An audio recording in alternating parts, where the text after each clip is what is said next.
संतोषी माता की कथा। एक बुढ़िया थी, उसके 7 बेटे थे। 6 कमाने वाले थे, एक निकम्मा था। बुढ़िया माँ 6 पुत्र की रसोई बनाती, भोजन कराती और पीछे कुछ बचता वो 7वें को देती थी। परंतु वह बड़ा भोला था, कुछ मन में विचार नहीं करता। एक दिन वह अपनी बहू से बोला, देखो मेरी माता मुझ पर कितना प्रेम करती है। वह बोली, क्यों नहीं, सबका बचा हुआ जूठा भोजन जो तुमको देती है। वह बोला, भला ऐसा कभी हो सकता है? मैं जब तक आंखों से न देखूं, मैं तो नहीं मानूं। तब बहू ने हंसकर कहा, देख लोगे तब तो मानोगे। कुछ दिन बाद घर में त्योहार आया। घर में 7 प्रकार के भोजन और चूरमे के लड्डू बने। वह जांचने को सिर दुखने का बहाना कर कर पतला वस्त्र सिर पर ओढ़कर रसोई में सोता रहा। कपड़े से सब कुछ देखता रहा। 6 भाई भोजन करने आए। उसने देखा कि उनके लिए सुंदर आसन बिछाए हैं और 7 प्रकार की रसोई परोसी है। आग्रह करके उन्हें जिमाती है। वे देखता रहा। जब 6ठों भाई भोजन करके उठे, अब बुढ़िया माँ ने उनकी थालियों से लड्डू के बचे हुए टुकड़े उठाए और एक लड्डू बनाया। जूठन साफ करके बुढ़िया ने उसे पुकारा, उठो बेटा, 6 भाई भोजन कर गए, अब तू ही बाकी है, उठ ना, कब खाएगा? कहने लगी, माँ मुझे भोजन नहीं करना है, मैं परदेश जा रहा हूँ। माता ने कहा, कल जाता है तो आज ही चला जा। वह बोला, हाँ हाँ आज ही जा रहा हूँ। ये कहकर वह घर से निकल गया। चलते समय स्त्री की याद आई। वह गौशाला में कंडे थाप रही थी। वह जाकर उससे बोला कि हम जावे परदेश को, आवेंगे कुछ काल, तुम रहियो संतोष से, धर्म आपनो पाल। वह बोली, जाओ पिया, हमरो सोच हटाए, राम भरोसे हम रहे, ईश्वर तुम्हें सहाय। देवो निशानी आपनी, देख धरू में धीर, सुधी मती हमरी बिसारियो, रखियो मन गंभीर। वह बोला, मेरे पास कुछ नहीं है, यह अंगूठी है, सो ले और कुछ अपनी निशानी मुझे दे।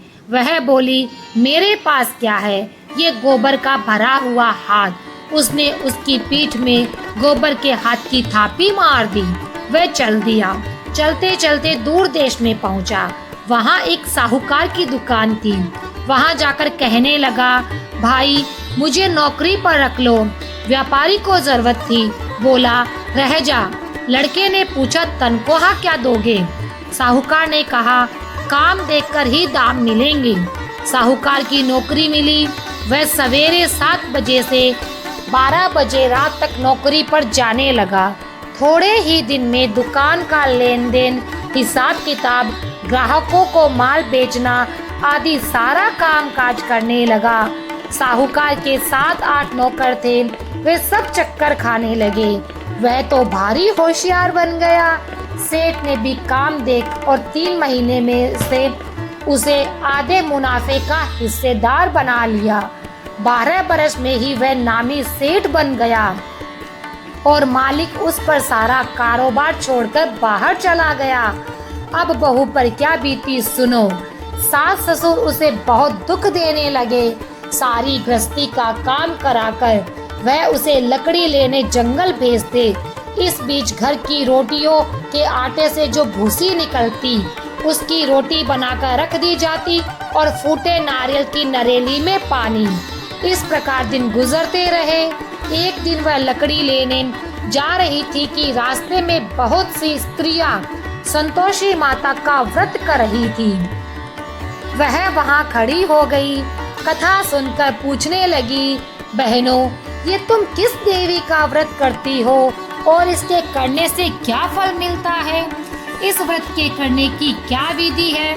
यदि तुम अपने व्रत का विधान मुझे समझाकर कहोगी तो मैं तुम्हारा बड़ा उपकार मानूंगी। तब वह स्त्री बोली, ये संतोषी माता का व्रत है। इसके करने से निर्धनता, दरिद्रता का नाश होता है, लक्ष्मी आती है, मन से चिंताओं का भार दूर होता है, भविष्य में आने की संभावना से मन को प्रसन्नता और शांति मिलती है। निपुत्री को पुत्र मिलता है। स्वामी बाहर गया हो तो शीघ्र लौट आता है। कुंवारी कन्या को मनपसंद वर मिले। राजद्वार में बहुत दिनों से मुकदमा चलता हो तो निपट जाए। कलह कलेश निवृत्त हो। सुख शांति घर आए। घर में धन जमा हो। पैसा जायदाद का लाभ हो। रोग दूर हो जाए तथा अन्य जो भी कुछ मनोकामना हो वह सब संतोषी माता की कृपा से पूरी हो जाए, इसमें संदेह नहीं। वह पूछने लगी, ये व्रत किया कैसे जाए, यह भी बताओ तो बड़ी कृपा होगी। तब वह स्त्री कहने लगी, 1.25 आने का गुड़ चना लेना, इच्छा हो तो 5.25 आने का लेना, या बन सके तो 1.25 लेना। 1.25 पैसे से 5.25 आना तक, इससे भी ज्यादा शक्ति और भक्ति के अनुसार लेना। प्रत्येक शुक्रवार को निराहार रहकर कथा कहानी सुननी चाहिए। इसके बीच में क्रम टूटे नहीं। लगातार नियम का पालन करना चाहिए।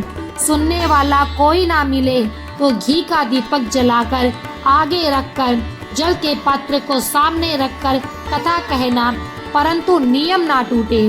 जब तक कार्य सिद्ध ना हो नियम का पालन करना और कार्य सिद्ध हो जाने पर व्रत का उद्यापन करना। 3 मास में माता फल पूरा देती है। इसमें यदि किसी के ग्रह खोटे हो तो भी 3 वर्ष में अवश्य कार्य की सिद्धि करती है। फल की सिद्धि होने पर ही उद्यापन करना चाहिए, बीच में नहीं।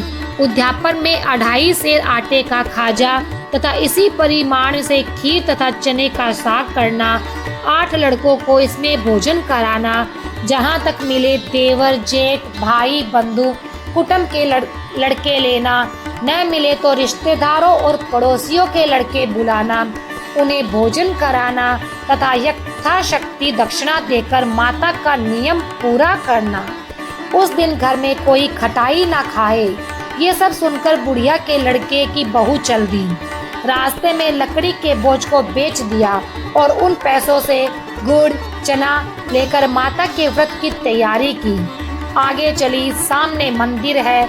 ये सुन माता के मंदिर में जा माता के चरणों में लौटने लगी। दीन हो विनती करने लगी, माँ मैं निपट अज्ञानी हूँ, व्रत के नियम कुछ जानती नहीं, बहुत दुखी हूँ। हे माता जगजननी, मेरा दुख दूर करके मैं तेरी शरण में हूँ। माता को दया आई। एक शुक्रवार बीता कि दूसरे शुक्रवार को ही उसके पति का पत्र आया और तीसरे को उसका भेजा हुआ पैसा आ पहुँचा। ये देख जेठ जेठानियाँ मुँह सिंकोड़ने लगी। इतने दिनों में इतना पैसा आया, क्या बड़ाई है। लड़के ताने देने लगे। काकी के तो अब पत्र आने लगे, रुपया आने लगा। अब तो काकी की खातिर बढ़ेगी, अब तो काकी बुलाने से नहीं बोलेगी। बेचारी सरलता से कहती, भैया कागज आए रुपया आए तो हम सबके लिए अच्छा ही है। ऐसा कहकर आंखों में आंसू भरकर संतोषी माता के मंदिर में मातेश्वरी के चरणों में गिरकर रोने लगी। माँ तुमसे पैसा कब मांगा है, मुझे पैसे से क्या काम है, मुझे तो अपने सुहाग से काम है। मैं तो अपने स्वामी का दर्शन और सेवा मांगती हूँ।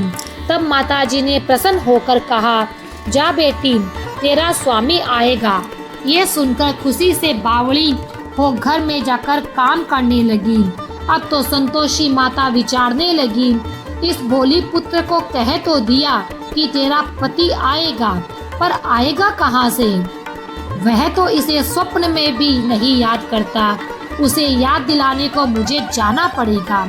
इस तरह माताजी बुढ़िया के बेटे को स्वप्न में प्रकट हो कहने लगी, साहूकार के बेटे सो रहा है या जागता है।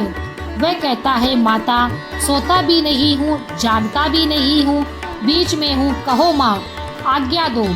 माँ कहने लगी, तेरा घर बार कुछ है या नहीं। वह बोला, मेरे सब कुछ है माता, माँ बाप भाई और बहन है, बहू है, क्या कमी है। माँ बोली, भोले पुत्र तेरी घरवाली घोर कष्ट उठा रही है, तेरे माँ बाप उसे घोर कष्ट दे रहे हैं। वह तेरे लिए तरस रही है, तू उसकी सुध ले। वह बोला, हाँ माताजी, ये तो मुझे मालूम है, परंतु जाऊं कैसे? परदेश की बात है, लेन देन का कोई हिसाब नहीं, जाने का कोई रास्ता नजर नहीं आता, कैसे चला जाऊं? माँ कहने लगी, मेरी बात मान, सवेरे नहा धोकर संतोषी माता का नाम ले, घी का दीपक जला, दंडवत कर दुकान पर जाकर बैठ। देखते देखते तेरा लेन देन चुक जाएगा, जमा का माल बिक जाएगा, सांझ होते होते धन का भारी ढेर लग जाएगा। दूसरे दिन वह बहुत सवेरे जल्दी उठ भाई बंधुओं से अपने सपने की बात कहता है। वे उसकी बात अनसुनी कर उसकी हंसी उड़ाने लगे। कहीं सपने भी सच होते हैं क्या? एक बूढ़ा बोला, देख भाई, मेरी बात मान, इस तरह सांच झूठ करने के बदले देवी ने जो कहा है वैसा ही करने में तेरा क्या जाता है? अब वह बूढ़े की बात मान स्नादि से निवृत्त होकर संतोषी माता को दंडवत कर घी का दीपक जलाकर काम पर जा बैठा। थोड़ी देर में क्या देखता है कि देने वाले रुपया लाने लगे, खरीदार कोठे में भरे सामानों के नगद दाम दे सौदा करने लगे। शाम तक धन का ढेर लग गया। तब वह मन में माता का नाम ले चमत्कार देख प्रसन्न हो घर जाने के वास्ते गहना, कपड़ा आदि सामान खरीदने लगा। वहाँ के काम निपट वह तुरंत घर को रवाना हुआ। वहाँ बहू बेचारी जंगल में लकड़ी लेने जाती है।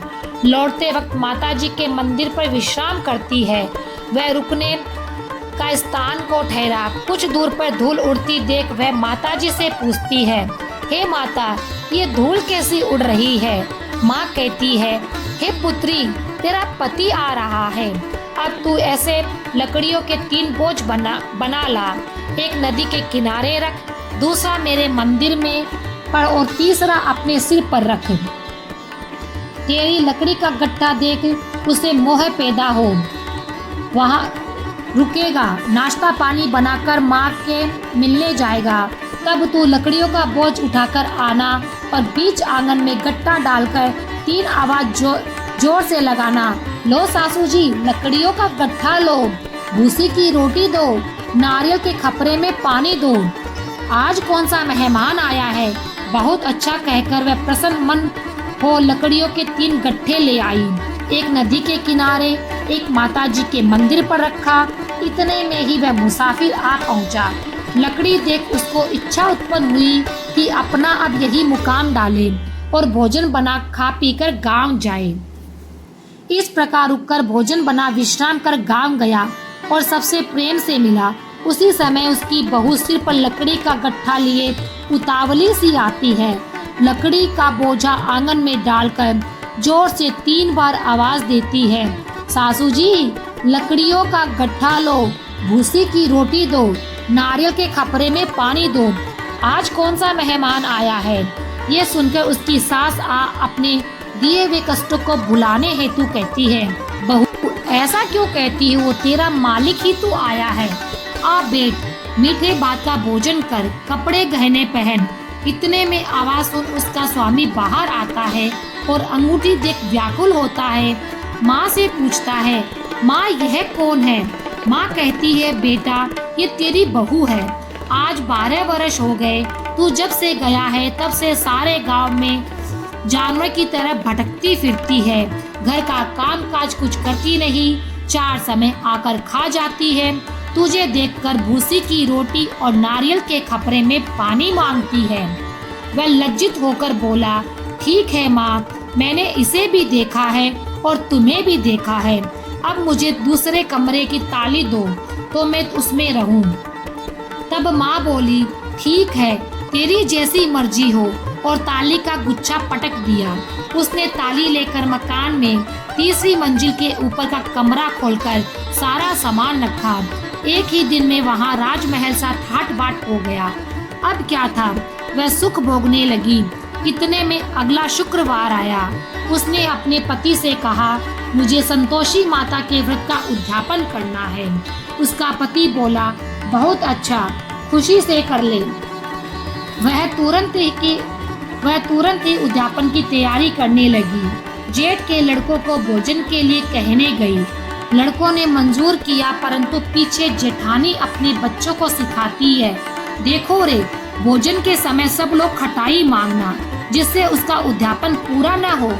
लड़के भोजन करने आए, खीर पेट भर खाया, परंतु बात याद आते ही कहने लगे, हमें कुछ खटाई दो, खीर खाना हमें भाता नहीं, देखकर अरुचि होती है। वह कहने लगी, खटाई किसी को नहीं दी जाएगी, यह तो संतोषी माता का प्रसाद है। लड़के उठ खड़े हुए, बोले, पैसा लाओ। वह बेचारी कुछ जानती नहीं थी, उन्हें पैसे दे दिए। लड़के उसी समय हट करके इमली लाकर खाने लगे। ये देख बहू पर संतोषी माता ने कोप किया। राजा के दूत उसके पति को पकड़ कर ले गए। जेठ जेठानी मनमानी खोटे वचन कहने लगे, लूट लूट कर धन इकट्ठा कर लाया, राजा के दूत पकड़ ले गए। अब सब मालूम पड़ जाएगा जब जेल की मार खाएगा। बहू से ऐसे वचन सहन नहीं हुए। वह रोती रोती माताजी के मंदिर गई। बोली, हे माता, तुमने ये क्या किया? हंसाकर अब क्यों रुलाने लगी? माता बोली, पुत्री, तूने उद्यापन करके मेरा व्रत भंग किया, इतनी जल्दी सब बातें भुला दी। वह कहने लगी, माता, भूली तो नहीं, न कुछ अपराध किया, मुझे तो लड़कों ने भुलावे में डाल दिया, मैंने भूल से उन्हें पैसे दे दिए, मुझे क्षमा करो। माँ बोली, कहीं ऐसी भूल होती है? वह बोली, अब भूल न होगी माँ, अब बताओ वे कैसे आएंगे? माँ बोली, अब भूल मत करना। वह बोली, माँ मुझे क्षमा कर दो, मैं फिर तुम्हारा उद्यापन करूँगी।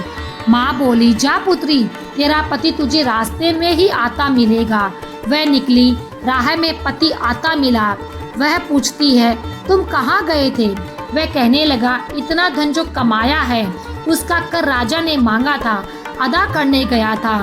बहू प्रसन्न हो बोली, भला हुआ, अब घर को चलो। दोनों घर को गए। कुछ दिन बाद ही फिर शुक्रवार आया। बहू बोली, मुझे माता का उद्यापन करना है। पति ने कहा, करो। वह फिर जेठ के लड़कों से भोजन करने के लिए कहने गई। जेठानी ने एक दो बातें सुनाई और लड़कों को सिखाने लगी, तुम सब लोग पहले ही खटाई मांगना। लड़के कहने लगे, हमें खीर खाना नहीं भाता, जी बिगड़ता है, कुछ खटाई खाने को दो। तब वह बोली, खटाई तो खाने को नहीं मिलेगी, आना है तो आओ। जब वे नहीं आए तो ब्राह्मण के लड़कों को बुलाकर भोजन कराने लगी। यथाशक्ति दक्षिणा में एक एक करके उन्हें फल दे दिया। इसमें संतोषी माता प्रसन्न हुई। माता की कृपा होते ही 9वें मास में उसके चंद्रमा के समान सुंदर पुत्र उत्पन्न हुआ। पुत्र को लेकर वह प्रतिदिन माता जी के मंदिर को जाने लगी। माँ ने सोचा कि ये बेचारी रोज आती है, आज मैं ही क्यों न इसके घर चलूं, इसका आसरा देखूं तो सही। ये विचार कर माता ने भयानक रूप बनाया और चने से सना मुख, ऊपर से सूंड के समान होठ, उस पर मक्खियाँ भिनभिना रही थी, ऐसा रूप धारण कर पांव रखा। देखते ही उसकी सास चिल्लाई, देखो रे, कोई चुड़ैल डाकिनी चली आ रही है, लड़कों इसे भगाओ नहीं तो किसी को खा जाएगी। लड़के डरने लगे और चिल्लाकर खिड़की बंद करने लगे। बहू एक रोशनदान से देख रही थी, प्रसन्नता से विहल हो चिल्लाने लगी, आज मेरी माता घर आई है, यह के बच्चे को दूध पीने से हटाती है। इतने सास का क्रोध फूट पड़ा। बोली, रांड, इसे देखकर क्यों उतावली हुई है, बच्चे को पटक दिया। इतने में माँ के प्रताप से जहाँ देखो वही लड़के ही लड़के नजर आने लगे। वह बोली, माँ, जिसका व्रत करती हूँ ये वही संतोषी माता है। इतना कहकर शीघ्रता से घर के सारे किवाड़ खोल दिए। सब ने माता के चरण पकड़ लिए और विनती कर कहने लगी, हे माता, हम मूर्ख है, अज्ञानी है, पापिनी है, तुम्हारे व्रत की विधि हम नहीं जानते। तुम्हारा व्रत भंग करके हमने बहुत बड़ा अपराध किया है। हे जगन माता, आप हमारा अपराध क्षमा करें। इस प्रकार संतोषी माता प्रसन्न हुई। माता ने बहू को जैसा फल दिया वैसा माता सबको देना। जो पढ़े उसके मनोरथ को पूर्ण करना और जो पढ़ते समय हुंकारा भरे उनके भी सारे मनोरथ पूर्ण करना।